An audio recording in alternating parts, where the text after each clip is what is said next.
మన చంద్రయ్య ఇప్పుడు కూడా ఫోటోలు నాకు గుర్తున్నాయి.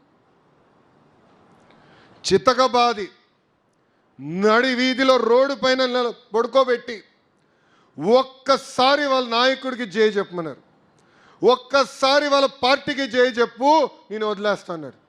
ఆయన ఒక్కటే నవ్వుతా అన్నాడు, జై తెలుగుదేశం, జై చంద్రబాబు నాయుడు. ప్రాణాలు పోగొట్టుకున్న చంద్రయ్య. మీ అందరిపైన కూడా కేసులు పెట్టారు, అడుగడుగున అవమానించారు, బయటికి వస్తే ఇబ్బంది పెట్టారు. కానీ మంది పసుపు జెండా ఎవరు మన అండర్ ఎస్టిమేట్ చేయలేరు. అది ఆ పసుపు జెండానే కాదు, మన రక్తంలోనే పారుతుంది. అందుకే ఆ మొదటి రోజు నుంచి అన్నాం, అయ్యా జగన్ తగ్గేదే లేదని. అడుగడుగున పోరాడం. యువగలం పాదయాత్రలో మీరు అందరూ చూశారు. నా స్టూల్ లాక్కుని పోయారబ్బా, నా మైక్ లాక్కుని పోయారు. అడుగడుగున అవమానాలు. చంద్రబాబు నాయుడు గారిని కించపరిచే విధంగా ఫ్లెక్సీలు అన్నీ చేశారు. కానీ ఒక లక్ష్యంతో పనిచేశాం. జిల్లాకు వచ్చేగల యువగలం ఒక ప్రభంజనంగా మార్చారే, అది తెలుగుదేశం పార్టీ కార్యకర్తల గొప్పతనం. ఇవన్నీ మనం గుర్తుపెట్టుకోవాలి, ఇవన్నీ మనం మర్చిపోకూడదు. క్లస్టర్ యూనిట్ బూత్ సభ్యులు మీరందరూ, గ్రామ పార్టీ అధ్యక్షులు, మండల పార్టీ అధ్యక్షులు, అనుబంధ విభాగాలు ఆనాడు అందరూ కష్టపడ్డారు, గడప గడప దొక్కారు. చంద్రబాబు నాయుడు గారు ఒక కార్యక్రమానికి పిలిపిస్తే పరిగెత్తుకుంటూ వెళ్ళి పనిచేశాం. దాని ఫలితమే 94% సీట్లు.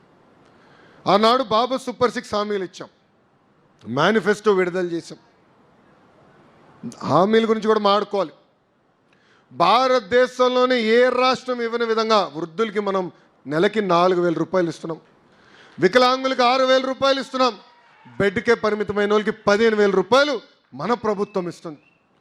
ఛాలెంజ్ చేయాలా, ఆ దొంగ పార్టీ నాయకులకి కార్యకర్తలకి ఛాలెంజ్ చేయాలా.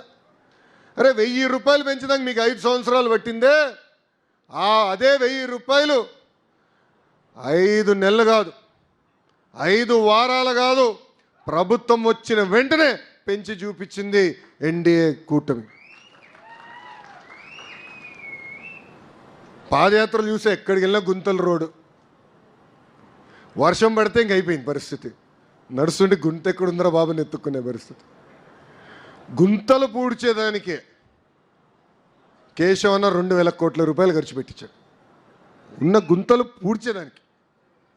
అది చేసాం. మూసేసిన అన్న క్యాంటీన్లు తిరిగి ప్రారంభించాం.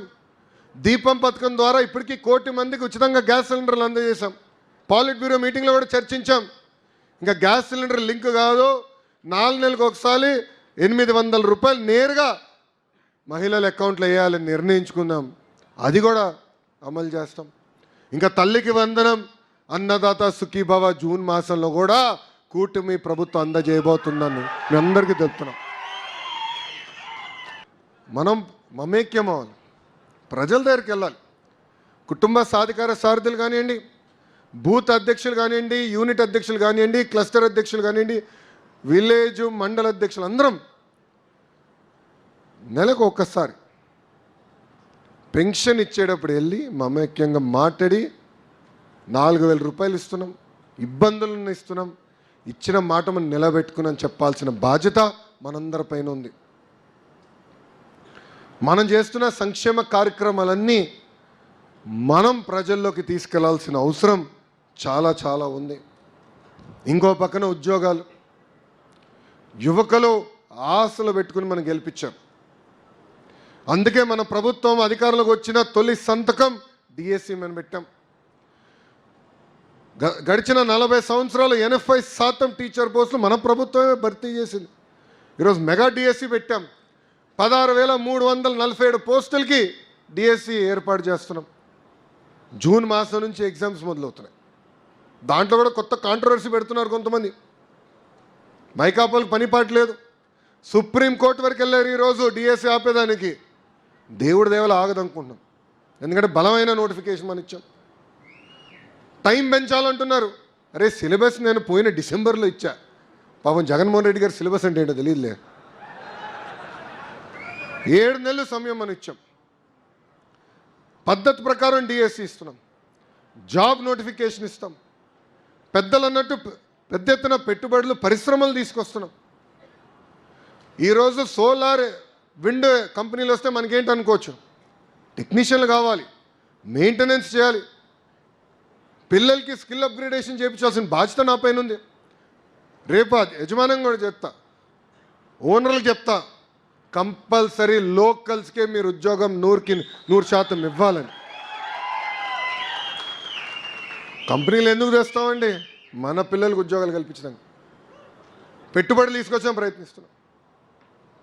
కారణం ఏంటంటే మన బిడ్డలకి ఉద్యోగాలు రావాలి, స్థానికులకి ఉద్యోగాలు రావాలనేది ఒక లక్ష్యంగా పెట్టుకుని పని చేస్తున్నాం. యావత్ భారతదేశంలోనే ఏ ప్రాంతీయ పార్టీ లేని బలం ఒక తెలుగుదేశం పార్టీకే ఉంటుంది. అదే తెలుగుదేశం పార్టీ కార్యకర్తలు.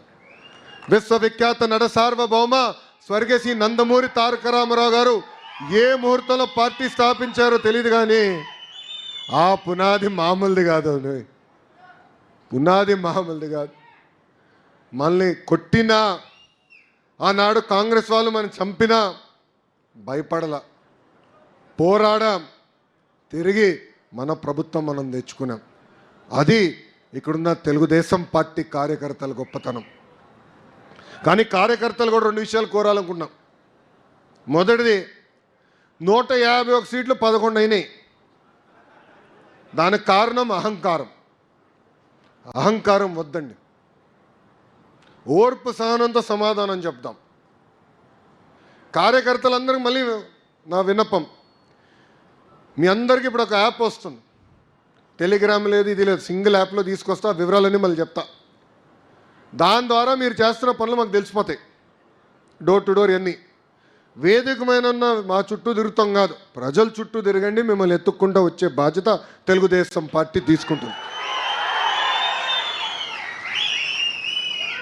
రెండోది, మన కార్యకర్తలు మనందరికీ, నాతో సహా ఉన్న ఒక జబ్బు ఉంది రా భయ్. ఆ జబ్బు పేరేంటో తెలుసా?